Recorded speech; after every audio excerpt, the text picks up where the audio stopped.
Hi, my name is Crispina French, and promoting creative textile reuse is my jam.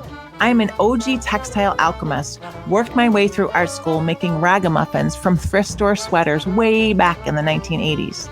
That college side hustle grew into a full-fledged business, and here I am today to show you how to do it too.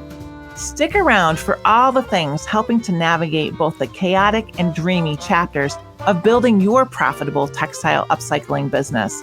We'll talk material sourcing, business savvy, product development, marketing, and self-care. Gloss over the hard parts? Not here.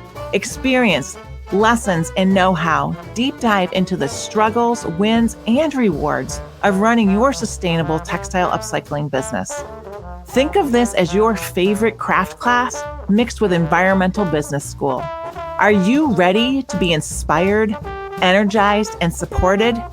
This is the Rags to Riches Textile Upcycling Podcast. Today's episode of Rags to Riches Textile Upcycling Podcast is brought to you by Sideshow Clothing on Etsy and in person in Craryville, New York. Are you a burgeoning fashion icon who delights in your individual style? Maybe you have a penchant for really good clothing, a love of creative presentation, and respect for our life-giving planet. Or, if you are like me, you like to wear well-made clothing to handle your daily grind and stand up to the test of time. Sideshow Clothing has what you need. Vintage workwear, boots galore, jackets, dresses, ethnic and Western wear, the works. Mary curates this creamy collection of inventory, some dating back over 100 years, but mostly fashions from the 1970s through the 1990s. If you want to honor the quality of well-made clothing and stand out in the crowd, check out sideshowclothing.com, where you will find an anecdote to fast fashion and so much more. Hello, listeners. I am so excited to introduce you to someone I just stumbled across on the internet, which is honestly, it's such an amazing tool to connect across the world. Today, I'm going to be speaking with and learning about Seren from a company called Frust Upcycling, and she is actually located in Turkey. So as we're recording this interview, it is 9 o'clock in the morning for me, and it's at the end of her day, 5 o'clock in the evening for her. So one of the things I found really notable about Seren's collection is it's very hers. It's a very original design. I haven't seen anything that mirrors it or seems like an influence for her. So I know that she's a very creative mind, and I'm really excited to learn from her just about like how she found herself where she is. Like, how did you get interested in reusing fabrics that might be going to the garbage or the landfill? Hi. Wait, before we even get started, Seren, I just want to say welcome and thank you for taking this time. I really, I'm so excited to learn more about you. Hi, and I'm really nice. It's really nice to meet you, and thanks for having me. You're welcome. You're welcome. So, yeah, could you tell us a little bit about your background and how you got interested in what you do? I was working as a designer for a Turkish firm for the last 6 years before the Corona pandemic. And then I got fired with my severance, thankfully, just before Corona. And then I just started playing around with my space. So wait, when you say you were working for a designer, it was a clothing designer? Yeah, it was a Turkish brand. It was an old one. It closed down just last year. And I was working there from 2014 to till the beginning of 2020. Yeah. Yeah, and it was nice. It was a company I really liked. It's a 40-year-old one. It closed down on its 40th anniversary. And I learned a lot there. So did you learn a lot about like the industry of fashion in that job? Yeah, and it was a great place to learn because they were producing like small batches of everything. It wasn't a big corporate company. It was just an old brand which started in the beginning of 80s. So it was really cool. Like I could see the whole process. Yeah. And Yeah, and after that, I just really didn't wanna, it was the pandemic, and I didn't really. There wasn't any more like any other job that I wanted to apply. I just want to kept going on my own. And I had an Etsy store like before I started working in around 2011, and I already have known the platform. So That's really helpful, right? Just to have that little bit of ease. yeah. Yeah. So then, that's so cool, that history though. So did you go to college to learn about fashion, or how did you get to that job? I went to college, but I studied political science and public administration. I was just interested in making my own clothes. I started like playing around with my grandmother's sewing machine when we had that. And I didn't thought that it will turn into an occupation. I was thinking I will graduate and then go to a white collar standard job like all my friends do. But Yeah. around at my last year at college, I wanted to learn more about pattern making. So I went to ESMOD for a short course, but then they needed an assistant to translate the courses to Turkish because like it was their second year in Istanbul and they had foreign teachers. They had to like come from the headquarters.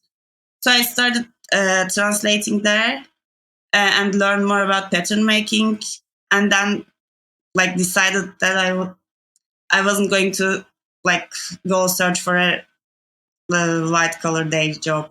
Like I want to Yeah. stay And aren't you glad? in a more creative. Yeah. It's so much more fun to be creative all day, right? Yeah. And not, yeah. Yeah. That's so cool. So you're just starting your business in the pandemic. It's like, I feel like the pandemic gave a lot of people who have creative, who are creative, this opportunity to be creative and have time to think and develop their ideas in a way that normally wasn't possible with everything being so busy, right? It was lucky for me, not for the rest of the world. But I started a few months before the pandemic broke out. So I was already at home after 6 years of working for 6 days a week, and I was really like in a more comfortable I was ready to spend some time at home, but then everybody else joined me, and it was a coincidence for me. But Yeah. It's funny. I don't know if there's really coincidence, but I feel like there's this, like you said, the pandemic was such a horrific thing for so many people. Yet the people who survived it and were able to create something beautiful from it, I feel like it's almost like the balance that we are given in our lives, right? Like there's always there's always a really good and really bad, and we get to kind of find the middle ground if we're lucky, right? Yeah. So, talk about your production process now. So you source material from places that since there's a lot of textile manufacturing going on in Turkey, there's a lot of pre-consumer textile waste. They call it this end of rolls, dead stock, all kinds of fabric before like they turn into clothing. They are just like sold as scraps in bazaars, which travel every day like to cities around Istanbul until like before they end up in landfill. They are sold in bazaars and little shops in different neighborhoods. So like little bazaars, you can go there and buy loads of fabric and all kinds of textile waste like buttons, zippers, threads, everything you need, like, and more. Wow, I want to come and visit you. Yeah, you should. It's like we're really rich in waste. So. Yeah. So this is in Istanbul, in the city of Istanbul? Yeah. Is that kind of a center for manufacturing clothing? Is it mainly clothing? Yeah, there's a lot of textile manufacturing going on in Istanbul, especially, and also like in other cities. Bursa. Yeah. We get a lot of like beautiful cotton things from Turkey. Like Turkish cotton is like big deal, you know? Yeah, they also, the fabric manufacturers also, they have like when it's out of season, they throw away all their sample fabrics and everything. So it's really a paradise of waste. All like it's surprising what you can find, and it's different each time, and you can't have a preconception of what you make for the next season because it's like whatever you find. And I think it's the most fun part, the finding out and collecting them and mixing and matching textures and colors, bundling Yeah, them your work together. is so beautiful in that way, Seren. I really love the way that you use the first piece I saw of yours was a vest, and it had like ribbing from the like sweater fragments that you had put together, different kinds of ribbing together. It was just really beautifully collaged. Really, it's like the way you put the fabrics together is really lovely. So for anybody who is not familiar, you can find Seren's collection on Etsy. It's Yeah, FRUST recycling, or no, upcycling, right? upcycling. Yeah, it's Yeah. actually Frustum with double M, not .etsy.com. Okay. Okay. Yeah, yeah, we will have links to all the places that we talk about in the episode at the show notes page. So if anybody is driving or doesn't have a moment to write anything down, you can find links there to Suren's collection.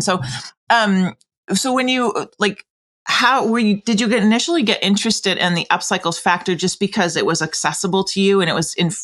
There's all of these materials that you Yeah, can access. Is that what drove you there? Or? yeah, it was too accessible, like it was everywhere, and that's how I got started playing around with waste. But while I was working also, like when you mass produce, not even if it's not in great numbers, but if you have to do 100 of a model, a piece, then Yeah. there's a lot of effort that goes to waste, trials and the first few cuts of it. And it's really like sad to see all that beautiful stuff go to waste.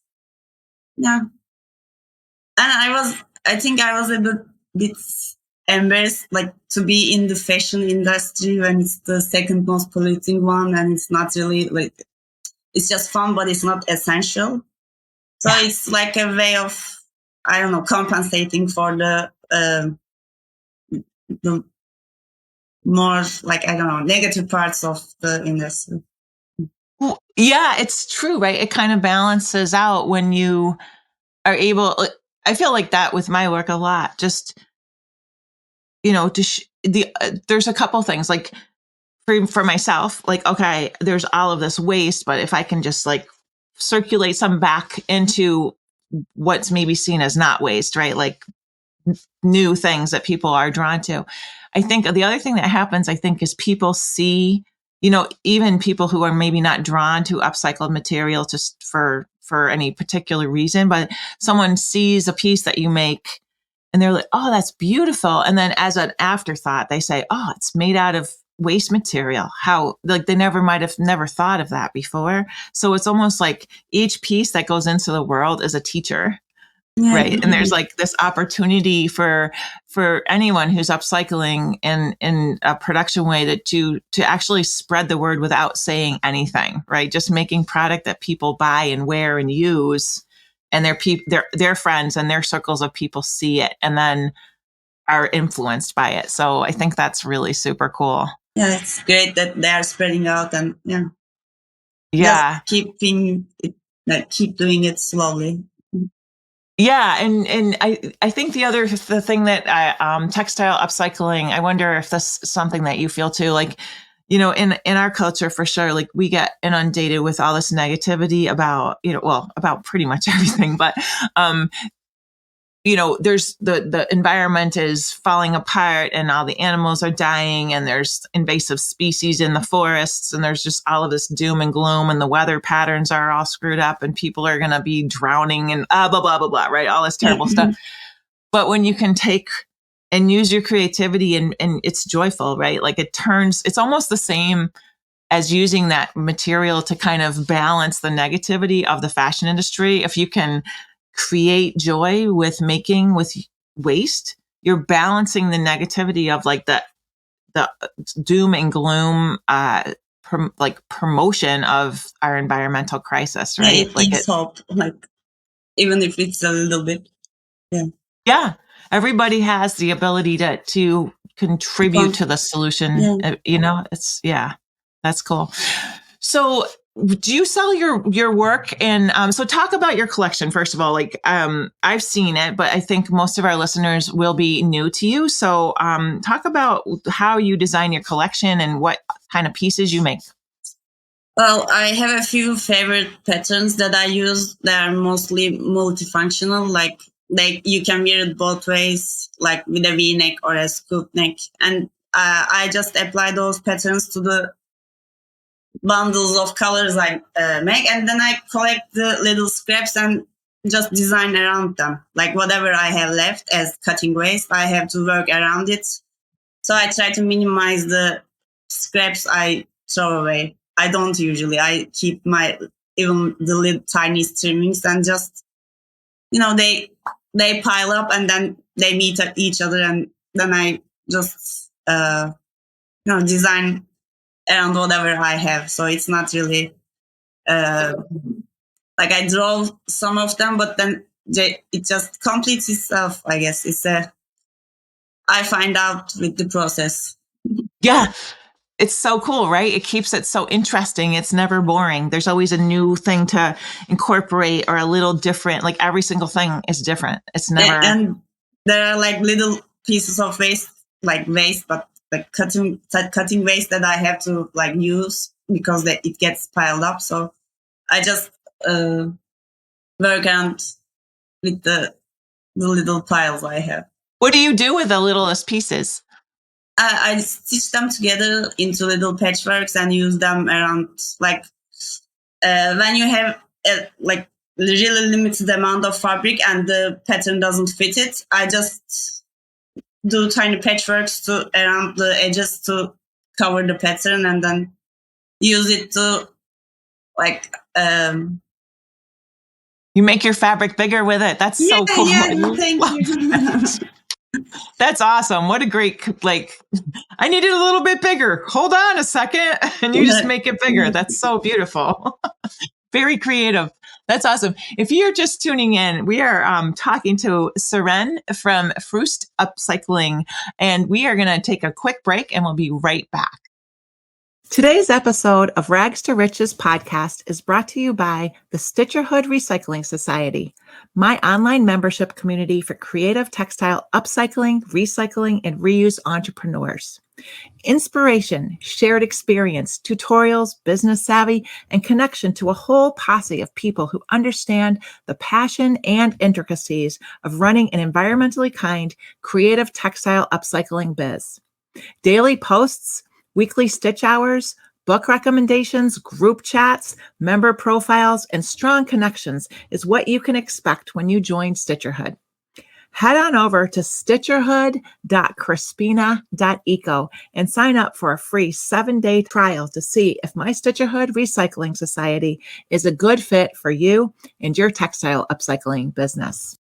Okay, we're back. My name is Crispina French, and I'm your host at Rags to Riches podcast. And today we're talking with Seren from Frust Upcycling. She is in Istanbul, Turkey, and she has the most incredible collection using mostly pre-consumer garment factory waste, a lot of knits that I've seen. She's new to me, so I'm learning along with you guys. And Seren, we were just talking about how you use the littlest pieces of scrap to enlarge the pieces of fabric you're cutting from to accommodate the pattern sizes. So the pieces I've seen are like, you can wear them frontwards or backwards. They're kind of gender neutral, right? Like they're not really, they're just really cool, boxy and layered. All really loose fit, so they can fit anybody type, mostly any size.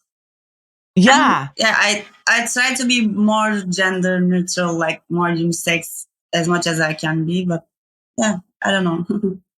It's interesting, right? Like I think that term in our culture for sure is kind of new, gender neutral clothing. Yeah. And for the longest time, you might not know, but back, I started a production company making recycled clothing, and home goods, blankets and rugs and things too. But the clothing was always gender neutral because that's what I like to wear. I like to wear big, things that I can layer. I live in a pretty cold climate, so I love wool, and the other thing that I thought was interesting when I was creating my production, and I think that you probably have the same, like people in our, a lot of very large size people could wear my things because they were big. Yeah. And a lot this was back in like the late 1980s and early 1990s, that, the women who were the larger size women who found my product were so excited about it, because at the time, I think it's changed a little bit. It was really hard to find interesting, nice, even good quality clothing in sizing that fits, most American women. And for them to be able to say, oh, can you make me something with, red or whatever? And sure, no problem, or they would find something already made that they liked. But it was just really freeing for them. And I feel like your collection also is like very forgiving is the word that comes to mind, but it's more than that. It's designed for people to wear, of, like you said, body type is inconsequential. Right. They're very, the drape is beautiful. The way that they're constructed is beautiful. And I can imagine that just working with so many different body types of any gender. And I think that's a beautiful way to design. So kudos to you for that. And I wonder if that was like something that you thought about, or if it just is how that came to be. Like why did you design, or why do you design in that manner? Yeah, I also like wearing that way too, like large loose fit clothing on top of each other. And I'll also, like, I don't have any chance of I do like maybe 3 of each piece, sometimes maximum 3 of each.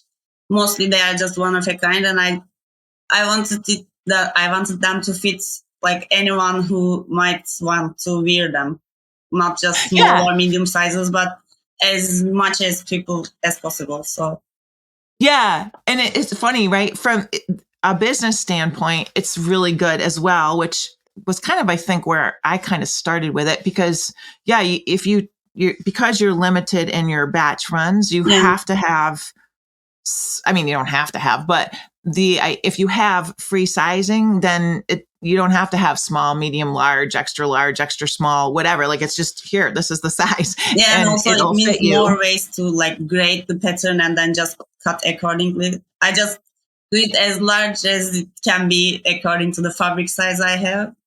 Yeah. That's cool. So if you could imagine yourself in like 2 years, and everything that you dream about your business doing and being is exactly what happens, where do you think you want to take your business? How do you want to move forward? Well, I think I want to stay as amateur as possible, like do it slowly and the way I like it, not to rush anything or to like start doing, I don't know, many of the same. But I think I might like to get some help with, like, for the sewing part. So maybe I can just spend more time on more elaborate pieces, like more like tinier stitchings than the smallest straps to play around with. And I think I would also do more than just clothing. Like, there's a lot to do with fabric, and I don't know. I'm excited I want to play around with lampshades and stuff like that. Yeah, I don't know. I just want to like keep at it, and it's been a slow keep creative, progress, right? Like, sorry, I interrupted you. No, it's okay. I was just saying it's been a slow progress so far, but I enjoyed the process, so it's okay. That I don't know. Yeah, I feel the same. It's such a blessing to have something that you can do for work I mean, I don't know. I hope that I feel like, just from talking to you now, that you love what you do, and your product certainly looks like you love what you do. And if you think about, if you had chosen to go into your college career path, I would imagine that you wouldn't be doing something that you love as much, right? So you have this opportunity. You can make your schedule. You can kind of how do you want to do it? Maybe you want to go traveling for a month. That's okay. You can stop and plan it and then go traveling for a month. It's very freeing. And it's also, like you said, nice to just take it slowly and not have too much growth that's then, like maybe not comfortable, right? Yeah, that wouldn't be sustainable, I guess, for me to like. I can keep at a pace, but Yeah. Do you do everything by yourself right now, or do you have anybody who helps you? no, I do everything on myself. So, Yeah. so it's great. I think it's great that it's like divided into steps. Like I do the pattern and then just cut. I love collect the fabric collecting parts, Yeah. then the photo shoot and everything. So yeah, I Yeah. sometimes get help, but while like shooting the photos and the rest of it. But Yeah. And then do you do all the money part too? All your books you do by yourself? yeah, that I don't keep many books, so it's just like really work like I don't know, not much action going on in my books, so it's not Yeah. really hard to like keep track of them. Yeah, it's not too complicated. That's good. I remember when I was starting my business, I was really young. I was in college and I worked in a gallery and my boss at the gallery knew that I was starting my business and he said, as long as you have more money coming in than going out, you're doing it right. Yeah, that's just the thing I have to pay attention to. So It's really good business advice because honestly, people, borrow money or, think, well, if I spend all this money now, then it'll come back to me. Well, maybe it will, but maybe it won't. And if you always have more money coming in than going out, you are actually doing it right. It sounds sort of silly and cliche almost, but it's really a good business practice. So, yeah, that's actually the first thing that I got help with when I was running my production company. And I wound up talk about fast growth. My company in 2 years after I graduated from college, I had 40 employees. oof. And I didn't know what I was doing. I was like, and then, many years went by and I just decided I didn't really like what I was doing. I wanted to be that creative person working with those little pieces of scrap. And really I was managing people and scheduling and, had to sell a lot of product to keep everybody busy. So it definitely, I would highly recommend, and I really actually commend your clarity on growing slowly and making sure that it's Keeping the it growth. small, yeah. Yeah. And staying creative and having your hands in it, right? Like, I think it's also really cool to do everything yourself because when you're doing it all yourself, you know what, if you get busy enough and you make enough money, okay, which of these tasks that you do in your business that maybe you want to delegate that to somebody else when you can, right? And then by the time you're able to do that, which those tasks are. So you're not maybe delegating something like I did, which was to me, it was like the best part was the actual making, right? Yeah. It would have been better for me to do that, design it, and then have somebody else do like all the managerial things. So really smart to do that. And so cool that you have this experience with a small manufacturer that you really liked working with that kind of showed you a little bit about the backside of the I learned a lot. passion.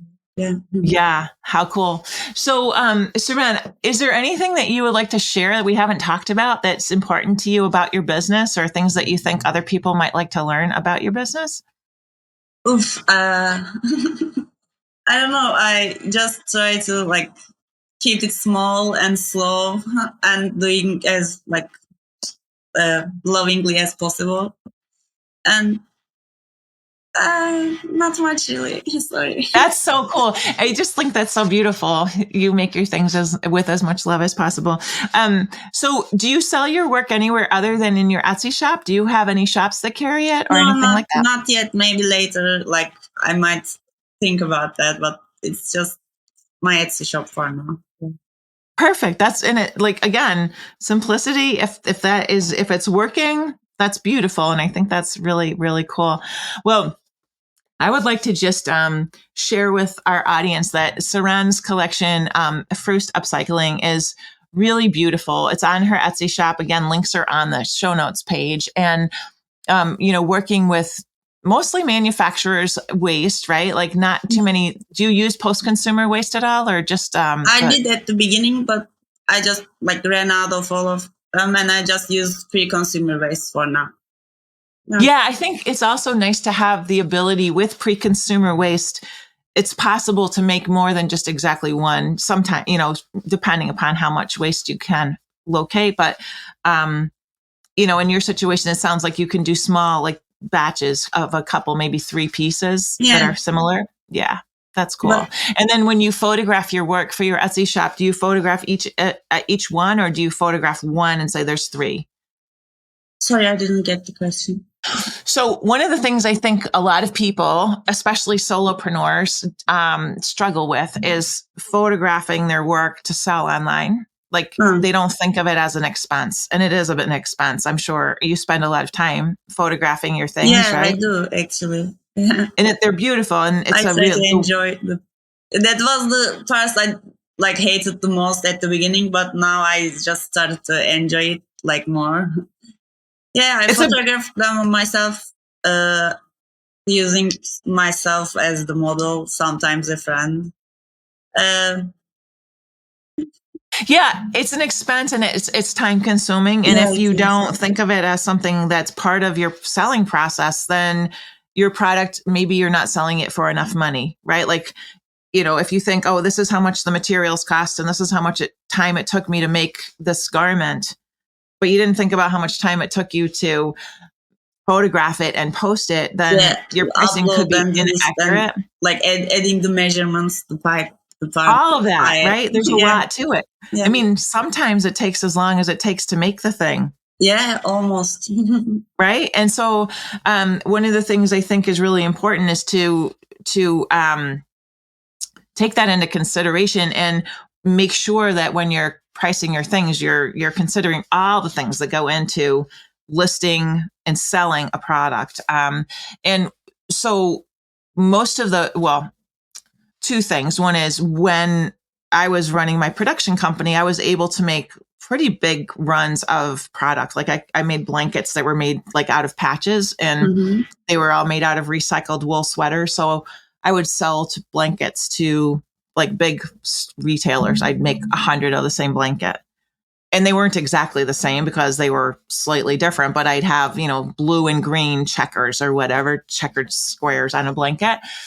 And I wonder, when I photographed it, I would only photograph one blanket, and they would, I would say, this is one blanket, and they're all slightly different, but they're similar. And that was much less expensive than having a very one-of-a-kind product, which is what I make today, just by myself without any staff. So today, when I photograph to sell, I have to photograph every single product that I make because they're all quite different from one to the next. It's the same for me, too much photographing because each piece is just two of it. So yeah. So then when you have 2 of the same, do you just photograph one? Yeah, right? just one. Yeah, sometimes I just sew the second one, when I sell the first one, not just do it ahead, but wait for the order. Yeah. But they're almost they're almost the same, I can say. Yeah. I mean, probably to most people, especially when you're buying from a tiny little picture on the, on the internet, they are the same. You wouldn't be able to discern the difference. And I think that working with, manufacturers' waste, pre-consumer waste, that's a little bit of a benefit because you can, even if it's just, you can sell 2 from one picture, it's actually half as much work. Yeah. Right. Yeah. It's harder if it's post consumer, then it's so much more work. Yeah. Much more variation, right? Yeah. In the material. Yeah. Yeah. So that's a nice thing to consider too. Or if you can figure something out like I did with post consumer that will enable you to produce multiples that are indistinguishable from one to the next as far as purchasing online goes. So that's just something that I noticed that about your shop. I think your photographs are gorgeous. And I think that, thank you. I look at this stuff. I don't think most people pay attention, but I thought, oh, I bet you she posts the one image and sells multiples. And I was wondering how big your multiple runs were. And it's interesting to know 2 or 3 pieces, right? Yeah. Yeah. Cool. That's awesome. I so appreciate your time today, Seren. I look forward to staying in touch with you. Thank you so much. Lovely to meet you. Yeah. Hey, so I'm over here and I'm serving you a giant air hug because you just finished another episode of the Rags to Riches Textile Upcycling podcast. Thank you for being with me. Our music is provided by The Lucky Five. Learn more about them at thelucky5.com. Our show is produced and edited by Vandal Hyacinth. If you want to dive in deep, head over to Rags to Riches Textile Upcycling Podcast.com.